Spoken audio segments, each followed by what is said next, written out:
على رسوله الكريم أما بعد فأعوذ بالله من الشيطان الرجيم بسم الله الرحمن الرحيم رسولا يتلو عليكم آيات الله مبينات ليخرج الذين آمنوا وعملوا الصالحات من الظلمات إلى النور ومن يؤمن بالله ويعمل صالحا يدخله جنات تجري من تحتها الأنهار خالدين فيها أبدا قد أحسن الله له رزقا الله الذي خلق 7 سماوات ومن الأرض مثلهن يتنزل الأمر بينهن لتعلموا أن الله على كل شيء قدير وأن الله قد أحاط بكل شيء علما.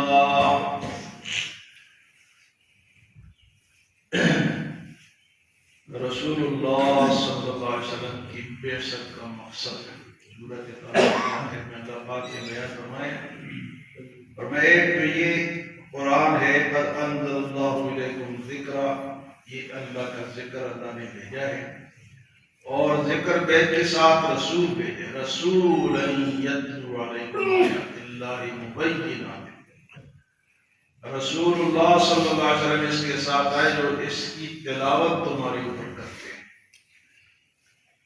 آیات اللہ، اللہ کی آیات کی تلاوت کرتے ہیں، مبینات جو آیات واضح ہے، واضح اس میں کوئی چھپی ہوئی بات نہیں، کھلی باتیں، آیات مبینات.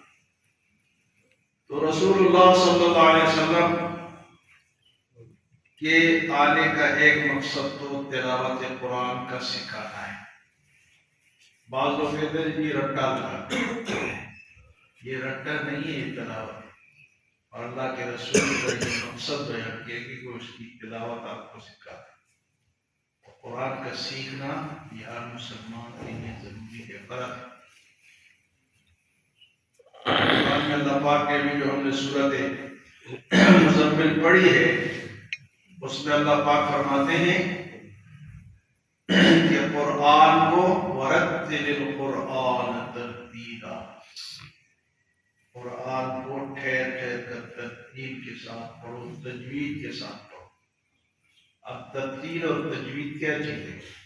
سیکھنا پڑتا ہے، مشکل نہیں ہے، لیکن جو سیکھے گا اس کو ہے. چھوٹے بچے سیکھ جاتے ہیں، لیکن کون سیکھتا ہے؟ جو وقت نکالے گا، جو سیکھے گا. کئی ہمارے ایسے نمازی حضرات ہیں جن کے نماز کے تلفظ بھی درست نہیں ہے، نماز پڑھتے جا رہے ہیں دڑا دڑ، لیکن اگر ان سے نماز سنو تو کئی الفاظ غلط پڑھتے ہیں. تو قرآن سیکھیں گے تو نماز بھی قرآن ہے، نماز بھی درست ہوگی. میں رسول یتلو علیکم آیات اللہ، رسول آیا کہ وہ تلاوت کرتا ہے اللہ کی آیات، اور اللہ کی آیات کیسی مبینات ہیں، تو کھلی آیات ہیں. اور ان کا مقصد کیا ہے آیات کی تلاوت کا؟ لِيُخْرِجَ الَّذِينَ آمَنُوا، تاکہ وہ نکالے ایمان والوں کو، وہ تلاوت قرآن پاک کی آیات نکالے ایمان والوں کو، وَعَمِلُوا الصَّالِحَاتِ، اور نیک عمل کرنے والوں کو کہاں سے نکالے؟ مِنَ الظُّلُمَاتِ إِلَى النُّورِ، اندھیروں سے روشنی کی طرف. لیکن دین اور قرآن روشنی ہے اور باقی دنیا اندھیرے ہیں. تو اندھیروں سے ہم کس طرح نکلیں گے؟ قرآن کے ذریعے سے. قرآن روشنی ہے. فرمائے کہ تلاوت کرتے ہیں تاکہ ایمان والوں کو، آمن ہر ایک کو نہیں نکالتا قرآن، جو ایمان لائیں گے اللہ کے رسول پہ، آخرت پہ ایمان لائیں گے، قرآن کو مانیں گے، ان کو روشنی ملے گی ان کو. تو فرمایا کہ ایک تو ایمان ہے، اور دوسرا فرمایا وَعَمِلُوا الصَّالِحَاتِ، ایک عمل بھی ضروری ہے. بعض لوگ کہتے ہیں ہم نے کلمہ پڑھ لیا یہ کافی ہے. یہ جو اللہ نے بنایا کہ ایک نماز کے لیے ہو، پھر دوسرے کے لیے ہو، پھر تیسرے کے لیے ہو، تلاوت کرو، ذکر کرو، یہ نیک اعمال ہے۔ روزہ، نماز، حج، زکوٰۃ، یہ سب نیک اعمال ہیں۔ تو یہ لازمی ہے، صرف ایمان لانا بھی کافی نہیں۔ ہمارے ایسے لوگوں کے لیے جو ایمان لائے اور نیک عمل کرے، کیا کرتا ہے قرآن؟ لِيُخْرِجَكُم مِّنَ الظُّلُمَاتِ إِلَى النُّورِ، ان کو اندھیروں سے روشنی کی طرف لاتا ہے۔ وَمَن يُؤْمِن بِاللَّهِ، اور جو بھی اللہ پہ ایمان لاتا ہے، وَيَعْمَلْ صَالِحًا، اور نیک عمل کرتا ہے۔ یہ نیک عمل کی دوبارہ وضاحت کرتا ہوں کہ بعض لوگوں کا یہ خیال ہوتا ہے بس نیت صاف ہونی چاہیے۔ کیا کہتے ہیں؟ نیت صاف ہونی چاہیے، یعنی ہماری نیت صاف ہے، نماز پڑھے یا نہ پڑھے، کلمہ پڑھے یا نہ، نیت صاف ہے۔ بھئی اللہ فرماتا ہے کہ تم عمل کرو اور تم کہتے ہیں ہماری نیت صاف ہے۔ یہ پھر قرآن جھوٹ بول رہے ہیں، اللہ پاک جھوٹ بول رہے ہیں، اللہ ہمیں معاف کرتا ہے۔ یہ سچ ہے، اور جو ہم بات کر رہے ہیں وہ غلط ہے۔ ہم کیا کہتے ہیں کہ بس نیت صاف ہونی، دل صاف ہونی، نماز پڑھو یا نہ پڑھو۔ قرآن کچھ اور کہتا ہے اور یہ لوگ کچھ اور کہتے ہیں۔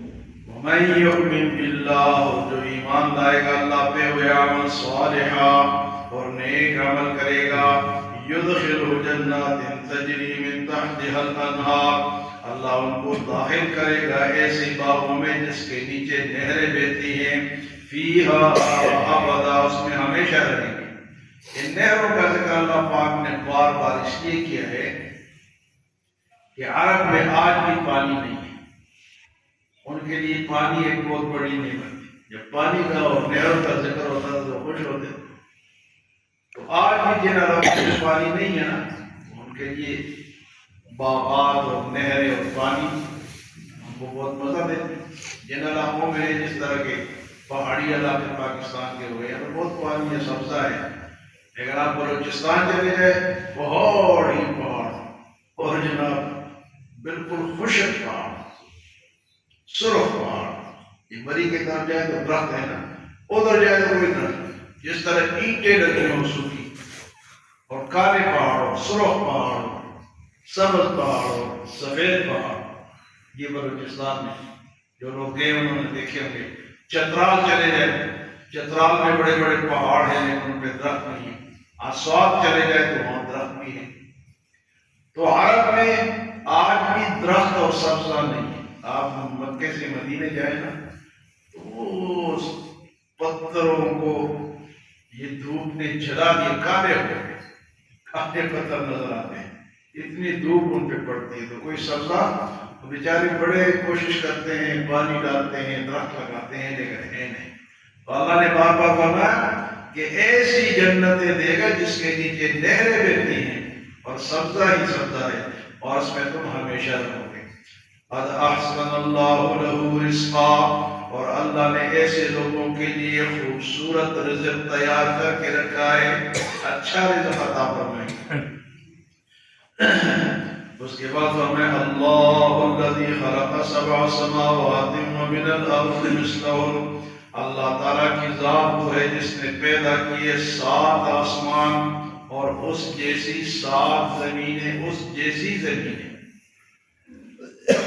آسمان تو 7 ہیں لیکن زمینوں کے 7 کا ذکر اس آیت میں ہے، کہیں اور نہیں ہے۔ قرآن 7 آسمانوں کا ذکر بار بار ہے لیکن 7 زمینوں کا صرف اس آیت میں ذکر ہے کہ 7 زمینیں بھی ہیں، آسمان جیسی 7 زمینیں ہیں۔ اور حدیث مبارک میں ہے کہ ایک صحابی کے اوپر ایک عورت نے دعویٰ کیا کہ اس نے میری زمین ہتھیا ہے۔ حضرت سعید بن زید رضی اللہ تعالیٰ جو کہ عشرہ مبشرہ مروان کا دور تھا، وہ گورنر تھا، اس کے سامنے عورت نے کہا کہ اس صحابی نے میری زمین ہتھیا ہے۔ تو صحابی نے کہا خدا کا خوف کرو، میں نے حضور سے یہ حدیث سنی ہے کہ جس شخص نے کسی کی ایک بارش زمین بھی دنیا میں قبضہ کی، قیامت کے دن وہ 7 زمینیں اس کے پشت پر وہ لا دے گا۔ یہاں کسی نے قبضہ کر لیا، وہاں 7 زمینیں اس کے اور پشتے ایسے لوگوں کی پھر اللہ بڑی بڑی بنا دے گی، اٹھانے پڑیں گے۔ ہاں جی، تو صحابی نے اس حدیث میں کہا کہ میں نے حضور سے سنا ہے کہ ایک بارش کسی کی ہاتھ آئے گا تو 7 زمینیں اس پر لا دی جائیں گی۔ تو مروان نے جب یہ کیس سنا کہ عورت نے دعویٰ کیا تو اس نے کہا کہ یہ کیس خارج کرو، یہ صحابی سچ کہتا ہے۔ تو صحابی نے اس عورت کو دعا دی کہ اللہ اس کو اندھی بھی کرے اور اس کو گھر کے اندر مارے۔ تو وہ اندھی بھی ہوئی اور گھر کے اندر کنویں میں گر کے مر گئی۔ تو بعض بزرگوں کی بد دعا لگتی ہے، بد دعا کسی کی نہیں لینی چاہیے، ہمیشہ کیا لینا چاہیے؟ دعا لینی چاہیے۔ تو اللہ نے 7 آسمان، اور آسمان 7 کس طرح ہے؟ اگلی سورت تبارک الذی آ رہی ہے، اس میں اللہ پاک بڑا الذی خلق الموت والحیات لیبلوکم ایکم احسن عملا۔ 7 سماوات طباقا، اللہ پاک فرماتے ہیں کہ اللہ نے 7 آسمانیں طبق در طبق بنائے، اوپر نیچے، ادھر نہیں کہ کدھر ہے کدھر ہے، اوپر نیچے 7 سماوات طباقا۔ اور حدیث میں ہے کہ ایک آسمان جو پہلا آسمان ہے اس کی جو مسافت ہے وہ 500 یا 5500 میل ہے یہاں سے، نوری صاحب، ہے جی، نوری صاحب، نوری صاحب۔ اور پھر وہ دوسرا جو آسمان ہے وہ اس سے اتنا اوپر ہے، اور جو تیسرا ہے وہ پھر اس سے اتنا اوپر ہے، اور 7ویں کے اوپر پھر سدرۃ المنتہا ہے، اس کے اوپر پھر اللہ کا عرش ہے۔ وسع کرسیہ السماوات والارض ولا یئودہ حفظہما وهو العلی العظیم۔ تو اللہ نے 7 آسمانیں بنائی ہیں، کس نے بنائی ہیں؟ اللہ۔ کوئی بنا سکتا ہے؟ یہ اللہ کی صفت ہے۔ ایک اللہ کی صفت ہے بدیع السماوات والارض، فاطر السماوات والارض، نئی چیز بنانا۔ ہم تو کسی چیز کو دیکھ کے بنائیں گے، اللہ بغیر کسی مٹیریل کے، بغیر کسی نقشے کے نئی نئی چیزیں بناتا ہے۔ تو سب سے پہلے بنانے والا کون ہے؟ یہ اللہ ہے۔ خلق اللہ کی صفت ہے، بدیع اللہ کی صفت ہے، اور اسی طرح مدبر بھی اللہ کی صفت ہے، وہ تدبیر کرتا ہے۔ ایک چیز بنا دی، انسان کو بنا دیا، اب یہ اسٹیپ بائی اسٹیپ بڑا ہو رہا ہے، اس کو بیماری آ رہی ہے، بارش آ رہی ہے، اور جناب سب کچھ ہو رہا ہے، تو یہ تدبیر کون کرتا ہے؟ یہ اللہ کرتا ہے۔ بعض لوگ کہتے ہیں کہ تدبیر کوئی دوسرا بھی کر سکتا ہے، اللہ کے سوا کوئی دوسرا تدبیر نہیں کر سکتا۔ یہ اللہ کی صفت ہے تدبیر، بدیع، خلق اور مدبر، یدبر السماء الی الارض۔ تو تدبیر بھی اللہ کرتا ہے، کہاں بارش ہوگی، کہاں نہیں ہوگی، کہاں حادثہ ہوگا، کہاں کوئی پیدا ہوگا، کہاں کوئی فوت ہوگا۔ یہ 2 قسم کے اللہ کے قانون چلتے ہیں، ایک قانون ہے تشریعی اور ایک قانون ہے تکوینی۔ ایک قانون ہے تکوینی، تکوین یہ جو سب کچھ ہو رہا ہے ہمیں نہیں پتہ چل رہا، یہ تکوین ہے، اللہ کا قانون۔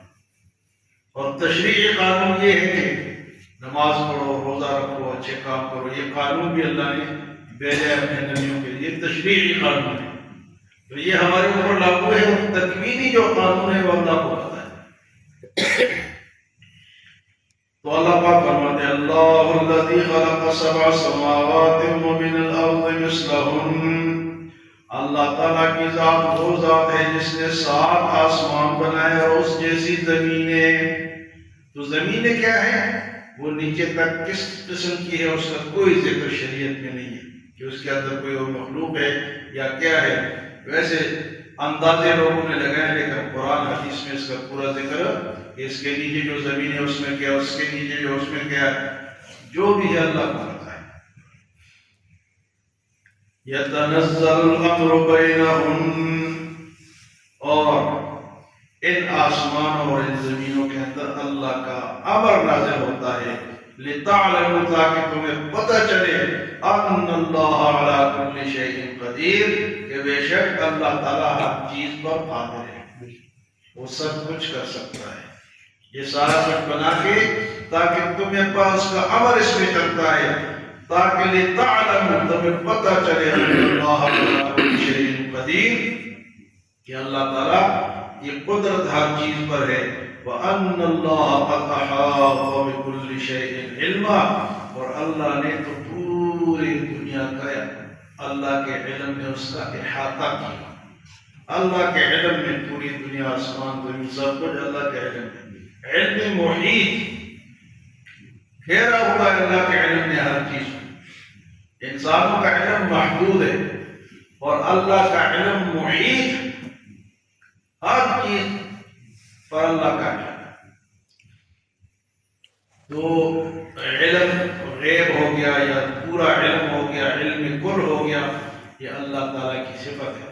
اللہ نے اپنے نبیوں کو علم دیا اور سب سے زیادہ حضور صلی اللہ علیہ وسلم کو دیا، لیکن حضور صلی اللہ علیہ وسلم کی دعا کیا ہے جی؟ آپ حضرات پڑھتے رہتے، رب زدنی علما، کتنا علم دیا اور پھر بھی دعا کون سی ہے؟ اللہ میرے علم میں اضافہ فرما، تو پھر اللہ کا علم کتنا ہوگا؟